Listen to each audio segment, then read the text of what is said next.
On me sainted mother's grave! 'Tis one of the creatures that battled Storm and Gambit a week or two back. But are these creatures only replicas of the team, or has the Phalanx assimilated the X-Men? Welcome back to Norman Reviews, everyone. I am John, and we are going back to the well, so to speak. We're going to look at some old-school X-Men drawn by the one and only Joe Madureira. Joe Mad. This is Uncanny X-Men number 316, which was published. Do any of you know when? I do. I do. It was published in September of 1994. I knew it. That's almost 20 years ago. Anyways, so this is the Phalanx Covenant. They've shown up a few different times, all drawn by Joe Mad. They showed up once. Their introduction was a comic, which I had somewhere. So it's just a 2-comic thing where Storm and Gambit fought them. But this is like their major introduction. And then they had a thing where they were in space and took over the Shi'ar Empire. I think they might have had something to do with Ultron at one point in later years. But this is like kind of their main thing, like their main introduction. And this is also the introduction of the Generation X comic book and the characters that will be appearing in that. So this is called Generation Next, which was coincidentally, not so coincidentally, the name of the Age of Apocalypse generation book, which was Generation Next. But you got Sabretooth here, you got Jubilee, you got Banshee and White Queen. They're fighting these fucked up versions of the X-Men, or the Phalanx versions of the X-Men. Really cool stuff. Vintage Joe Mad art. Let's get into it and take a look at this really good comic. It starts off with this young girl. This is Monet. And she's going to be one of the members of Generation X. And she's being talked to by this security woman. And I think Monet is wealthy or something. But there's also something going on with her where she's just not responding. She's not talking. She doesn't do anything except kind of just stare out into space. So they're suddenly attacked. The tire explodes, the car crashes, and there's this fucking crazy looking techno-organic creature there, and it starts assimilating the driver, and it's leaving these two speechless. She's already speechless. And they're coming in for the girl, and they say, "Oh, this woman, she's not a threat." She's like, "So you say?" So she throws her out, pulls a gun, just starts blowing away. She's saying like, "Yeah, whatever, I'm gonna fuck you up." Doesn't work. They take out that one easily. That's a great drawing there in the rain and everything. Creepy, spooky. They pick her up, and they're trying to do a biocentric analysis, but it's struggling. Unable to execute biocentric scan due to intense level of psionic interference. Evidence supports collective intelligence theory. Quarry may be most powerful of the next generation of Homo Superior. That is why she is scheduled for termination. And then it makes a note. Subject does not respond to violence or threats of death. Subject responds to no outside stimuli. So they apprehend her, they put her in this cocoon, and they're gone, and that's the end of the prologue. So now we cut to Banshee, and here he is talking with the White Queen. Banshee has been gone for some time, I don't know, fucking around with whatever. And he comes back. I love this drawing of him. I like all the shading here. Inks by Terry Austin and Dan Green. Excellent inkers from my knowledge. I'm not much of a expert inker, so I don't know all of them, but looks really good. And White Queen's here, and she's freaking out, and he's like, no one's trying to hurt you. And White Queen has been around, I think, when they rebooted the X-Men and X-Men #1 with Jim Lee, they also like put Whilce Portacio on Uncanny X-Men. I forget what issue those were. But White Queen was part of that initial storyline with the Gold Team, which had Storm, Jean Grey, those guys. And the Sentinels attacked her and her new students, the Hellions, I think they were called. And they were basically all wiped out. And White Queen was in some kind of weird I don't remember everything, but her consciousness got moved around. I think it was part of Jean Grey at some point. But then I guess it got put into Iceman also. Her consciousness was something weird. But everything's back to normal. But now it kind of says here, Emma Frost just learned the fate of her former students in Uncanny X-Men. 314. She learned that. Whatever. Okay. But she's still kind of freaking out. She's like, Banshee says, no one's trying to hurt you, but she's like, hurt me. They're trying to kill me. Like, they're all afraid of me. And if I wasn't restrained, I could, destroy them all. And it's like, yeah, I bet you could. But, Banshee feels bad for her. Like, she's not in a great place right now. I do really like this drawing of his head there, with the hair and the shading and all that. And it says, her losing her Hellions is having an effect, combined with the fact Professor Xavier telepathically coaxed her mind back out of Iceman's body. So there's no wonder she's kind of like this. So there's Storm and Iceman down here, and they're talking, and she says, I can't think clearly during all these tests, but something is wrong. But then it cuts out. She falls unconscious. And he's like, what happened? A sonic disruptor field, Sean. Unlike you, we've been hearing her freak out for the past 3 hours. Like, yes, we could all use a break. So Banshee here kind of takes note that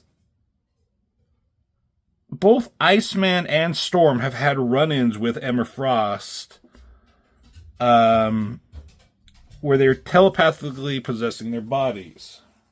River, that's my dog. So he's like, these two they have history with her, so they're probably not the best ones to do these tests, right? He's like, but how do I put it delicately without pissing him off? So he tries to convince Storm. Is like, because of their recent history, maybe Iceman shouldn't be here. Why don't you take him out and I'll take over? And she says, that's generous, but wholly unnecessary.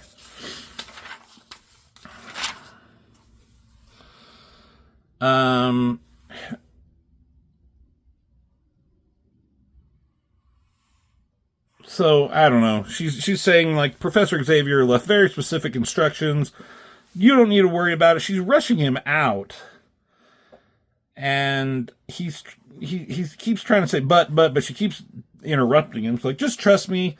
Come sunrise, you won't have a care in the world. He's like, okay, but if you need any help, but she just shuts the door on him. He's like, I know, he's like, I know I've been gone for a while, but gosh, this is kind of weird. He's like, it's my own fault, whatever. He's not thinking too much of anything, but it's just kind of weird for him. But then there's a priority call coming in, and it's Cyclops and Jean Grey. Now, they just got married, and they've been gone. And he asks, oh, how was the vacation? And he says, or the honeymoon. He's like, it's complicated. And I think they say, check out Cyclops and Phoenix, and I think they go into the future, and they help raise Cable as a boy. It's a weird, complicated storyline, as he says. But they say, we need to talk to the professor. We have information that might find a cure for the legacy virus. Like, oh, that's great, but the professor's not here. And he's like, just tell the others that Jean and I are heading to Muir Island, and we'll see them soon. And it says you'll find out the rest of that story in Wolverine number 86. Yeah. Wish us luck. He's like, yeah, no problem. He's like, to be young and in love. I remember that feeling. But then fucking Archangel shows up. dressed in his old angel outfit. I don't quite like this outfit. I think his archangel one is way cooler. He's like, who was that? I want a full report immediately. What did you say exactly? He's kind of like pissed off. And Banshee's like, hey, calm down, bro. It was just Cyclops and Jean, and they're back from their honeymoon. They're going to Muir Island. Like, everything's fine. And he says, you shouldn't have done that. Relaying that kind of information to unauthorized personnel could be put everyone at risk.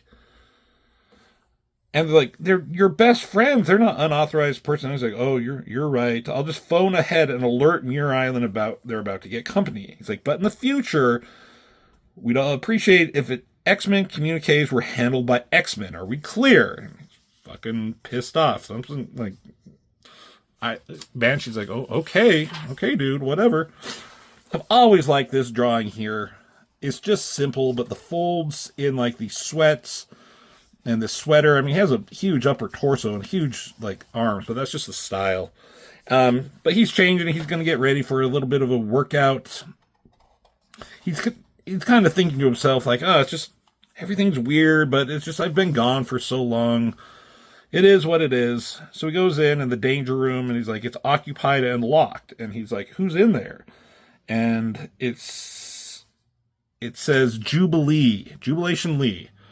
He's like, oh, and like who's with her? Like she's a kid at this point. Like what adult is supervising her? And she's like, she is alone. He's like, oh, well, that's weird. Now minors get solo training. So he's walking off, and things are just being weird for Banshee, right? And as he's going by, this is Professor Xavier's ready room.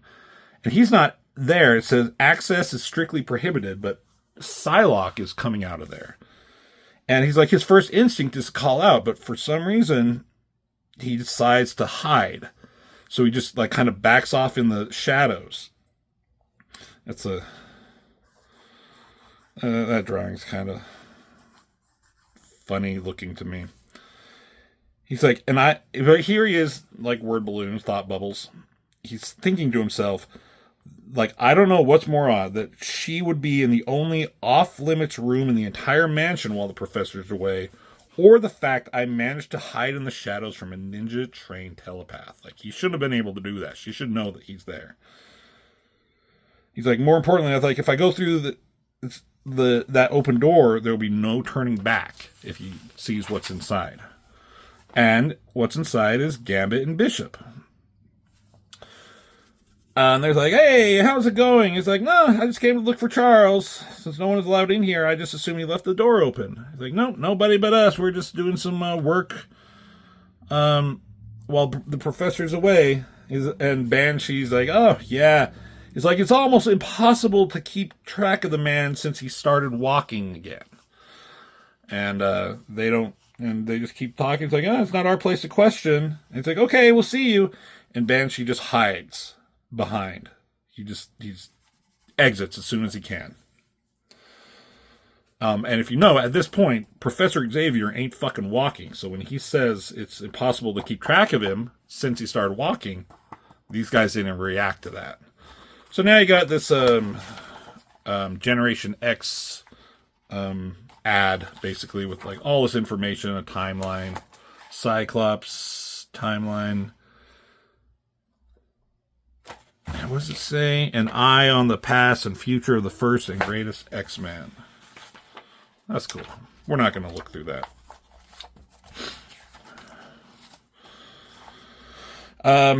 So Banshee's running. I love the action, the speed on this. He goes to the computer and he's like, open a inter-mansion security channel to Storm. And the computer basically says, designate Storm is not currently on the ground. It's like, how's that possible? I just spoke to her 10 minutes ago. It's like, what about Archangel? Not on the grounds. Bishop and Gambit? Not on the grounds. He's like, computer, identify all essential personnel on the grounds at this time. And they say Banshee, White Queen, Jubilee, and Sabretooth. They're the only ones that are on the grounds. No other identifiable life forms on the grounds at this time. And Banshee's like, what the fuck is going on? So he changes really quick, tense moments later, and he goes back to the communication room where he was just at, talking with Cyclops and Jean, right? But now it's just like torn apart, just taken apart bit by bit. He was like, this is impossible. I was just here half an hour ago. What's more, the way every circuit is exposed, each wire placed carefully, it's as the whole room is being dissected. And there's Beast. And he's all, hey, buddy, what's up? Just doing some work here. Hope you weren't trying to make a call. He's like, no, I was just trying to call Moira and wish her good night. He's like, can I wait till morning? Ha ha. Oh, you're such a goofball, Beast. And he's like, that's a good one, isn't it? Creepy look on Beast. So, shortly, several floors below in the maximum security ward, there's Rogue. He's like, evening, Banshee. Sugar. He's like, it's such a shame that you're here having to guard Sabretooth. Like, I don't mind. I'm supposed to be down here alone with no one else here. And he says, I'll be out of your way. I'm just going to take Sabretooth out for his daily walk. He's like, well, I've already taken him out, Banshee. You don't need to do this. I've already attended to the man's needs. There's no reason for you to open the cell at this time. Banshee, are you listening to me? As she's getting pissed, she grabs his hand. And he just fucking... Should we play that game sometime, guys? Just fucking lets one rip with his Sonic Scream or whatever it's called. Yeah, it is called Sonic Scream. And just fucking annihilates her. It's like, what the fuck? Good lord. On me sainted mother's grave. 'Tis one of the creatures that battled Storm and Gambit a week or two back. But are these creatures only replicas of the team, or has the Phalanx assimilated the X-Men? I should have been talking like Banshee like the whole time. That'd be funny. So he's like, on your feet, man. You got to help me here, Sabretooth.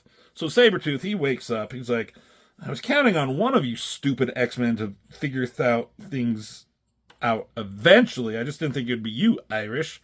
So Sabretooth, he's been around being cared for by the X-Men and held prisoner, and they're trying to rehabilitate him like they did Wolverine. Not going well, but it's still like he's still Sabretooth. He's not one of these crazy people here. But this Phalanx here that was Rogue jumps at them. Sabretooth leaps in, tackles him down, and is just shredding him apart. He has like gloves and this muzzle over his mouth, so his teeth and claws are not exposed. It's been weeks since he's been able to cut loose. Creed had been undergoing an intense psionic therapy in order to control his bestial nature, to subdue his bloodied, frenzied rages. He was arguably showing the slightest bit of progress until now. The animal has been let out of his cage, and he wouldn't have it any other way. So he just fucked up that Phalanx, and it's good that he was there. So he's like, what's going to stop me from doing the same thing to you now? It's like, well, there's a detonator in my hand. It's hooked to your muzzle. One wrong move, and you'll join your friend as a pile of mush. All right, just asking, what's the plan? He's like, you free Jubilee and the White Queen. I'll see about the exterminating. So there's Bishop and Gambit Phalanx, and they're assimilating or doing something to the technology here. They know Banshee knows, but it doesn't matter. Once we've downloaded all of Xavier's files and analyzed the Cerebro Mutant Detection Program, the Phalanx will finally be able to assimilate mutants just as easily as we do humans. And so Banshee comes up from out of nowhere. Exactly what I want. Exactly what I want to hear, lad. Because that means the X-Men are still alive, and all we have to do is find them. So that's good, right? He's talked about he's using a gun because the Phalanx can adapt like the Borg. And he's shooting them with a gun instead of using a sonic scream. And then it cuts to Storm and fucking Iceman. They're being ripped apart, I guess, by White Queen here with her mental powers somehow. So Sabretooth has Jubilee there, and he freed her. And so she's like, let's continue ridding this place of these freaks. And he's like, no. Banshee wants a rendezvous downside now. It's like, what possible interest would I have in what Banshee wants or does not want? But Sabretooth just grabs her and he starts running. It's like, that impressive trick of yours doesn't work on the Phalanx twice, so we got to get out of here either way. How can I trust you? Haha, that's a hoot. So Banshee is in the ready room, and he sets a self-destruct sequence in 30 seconds.